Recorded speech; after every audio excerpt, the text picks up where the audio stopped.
Вы смотрите «Актуальное интервью», в студии Даяна Федорова. Здравствуйте. Уже очень скоро в Якутске состоится профессиональный турнир по боксу «Вызов Севера», и об особенностях грядущего праздника спорта мы попросили рассказать матчмейкера Алексея Васильева. Алексей Николаевич, здравствуйте. Здравствуйте. Действительно, до начала турнира остались считанные дни. Как вы думаете, как участие президента Умара Кремлева повлияет на развитие бокса? Ну, однозначно очень позитивно повлияет. Приезд Умара Назаровича Кремлева — это показатель того, что в Якутии бокс развивается, профессиональный бокс активно развивается. Это открывает новые возможности для развития профессионального бокса в Якутии.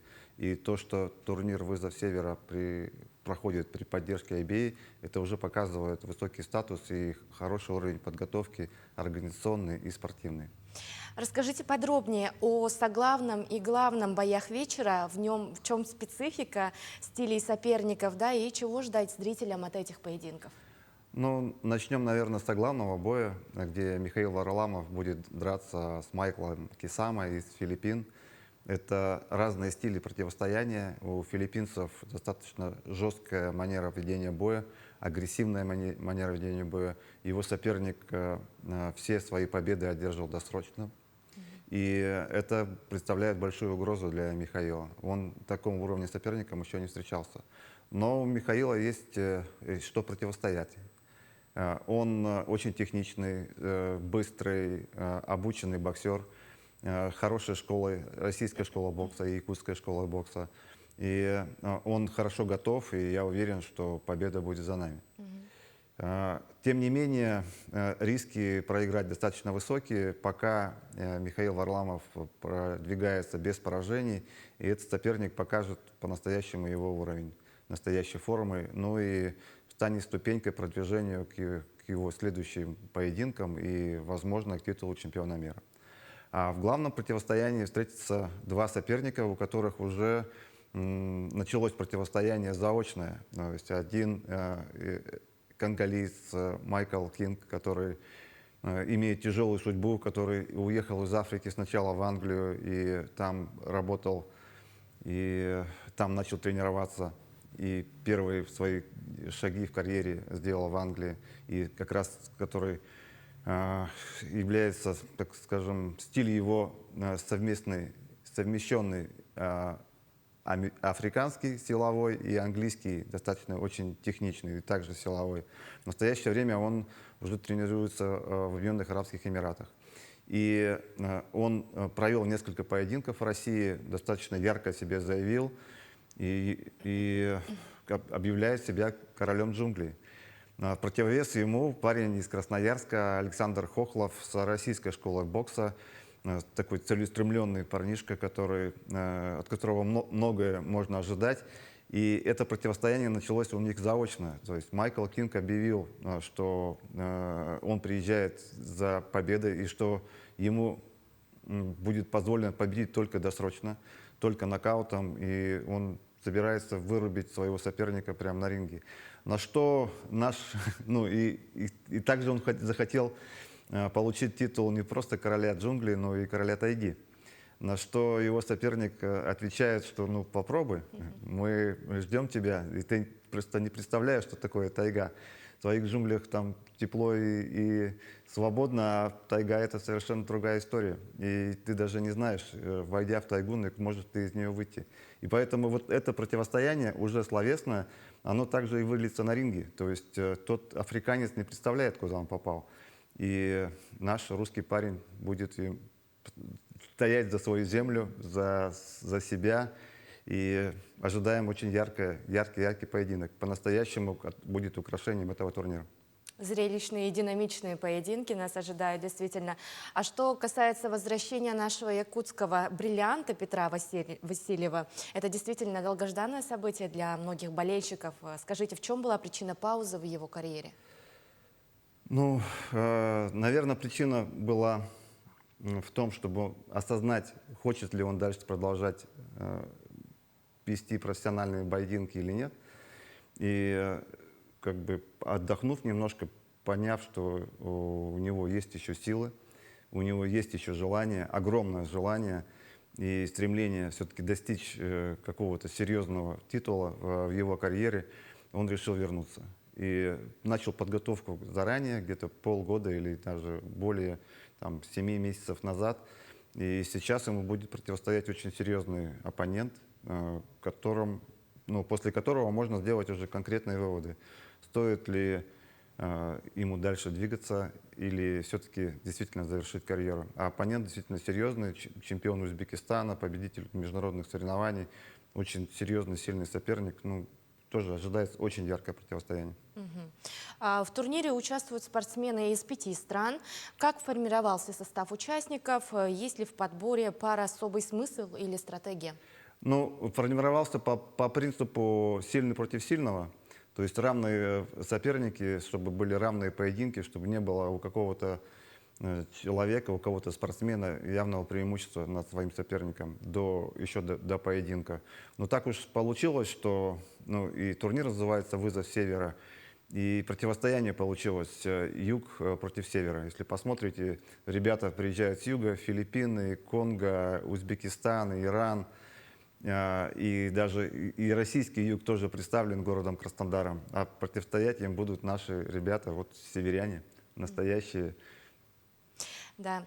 Если смотреть вперед, какие шаги нужны, чтобы Якутия закрепилась как постоянная площадка для международных боксерских поединков? Смотрите, в Якутии этот турнир уже становится регулярным, «Вызов севера». И он вышел на такую орбиту, уже международный турнир. Те турниры, которые были предварительно, они стали частью, фундаментом для роста и для развития профессионального бокса в Якутии.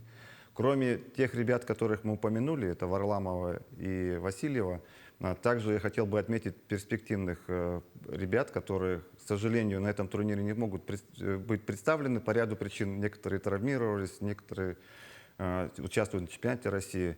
Это Руслан Никитин, двукратный призер первенства России. Сейчас у него задача получить звание чемпиона России, дальше чемпиона России, дай бог, и получить звание мастера спорта международного класса.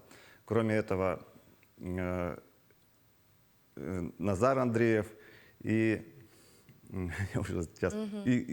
Назар Андреев также вышел из ситуации с его травмой, и он приедет сюда просто посмотреть турнир. Я думаю, в сентябре либо в октябре мы продолжим его карьеру профессиональную.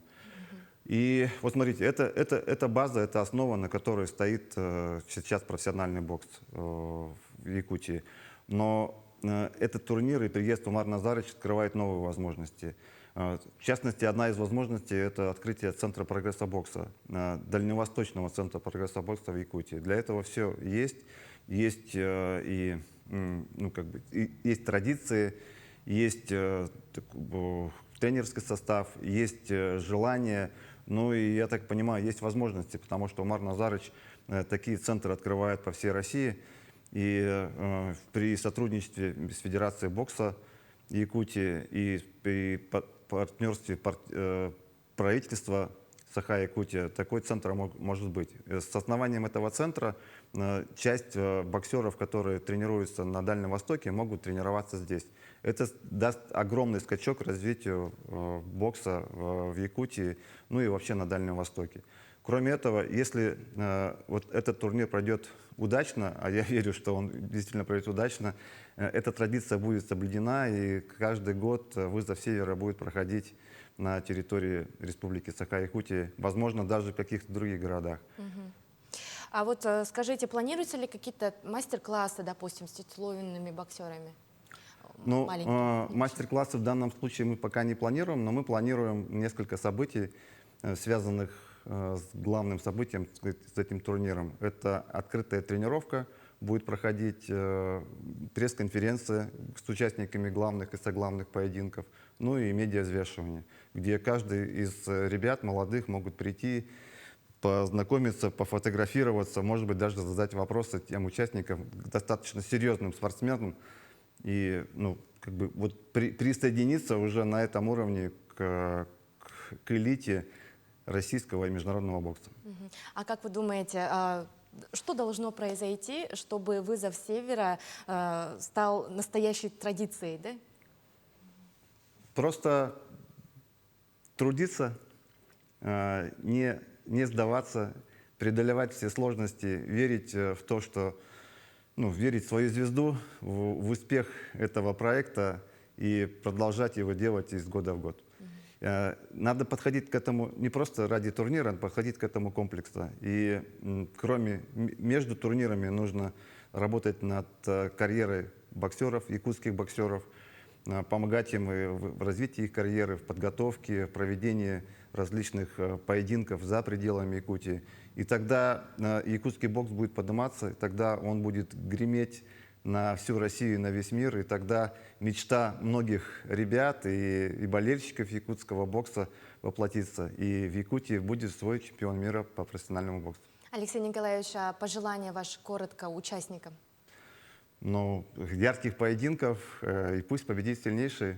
Пусть эта традиционная фраза сопутствует всем спортсменам. Я думаю, нас ждет яркое противостояние, и болельщики, которые придут на этот турнир, насладятся настоящими поединками и увидят настоящий мировой бокс. Алексей Николаевич, спасибо вам большое, что сегодня были с нами, рассказали подробности о грядущем вызове Севера. И действительно, можно сказать, это стало брендом, да, нашей Якутии. Желаем всем ярких поединков. Спасибо. Спасибо вам большое за приглашение. До новых встреч, дорогие друзья. Я напомню, вы смотрели актуальное интервью. До встречи.